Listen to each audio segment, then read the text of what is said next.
सारे दूसरे टच करा शांत मांगा एक दूसरे टच कर लिया सोनिया आवा खड़ा हुआ तो चल सब बस खड़ा हुआ सब जय सरनाम तीन गोटा धरा में वो मैं खाली था लुटा था तो हम तो लुटा था तीन जन का जो पास में बनाते से बनाए पाहन दे दे हम पूजा कर रहा था हम सब मिलके पूजा करा है ना जय सरनाम जय सरनाम जय सरनाम ये चालामाय हमने प्रेम से झंडा गाड़ के सभी को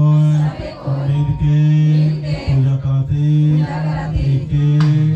स्वीकार करो और देश के चलायो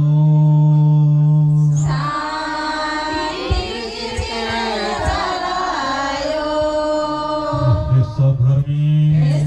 याद शक्ति ये शुक्रा मुंडा उर्मिला मुंडा कीर्गी एड़पा चालिनो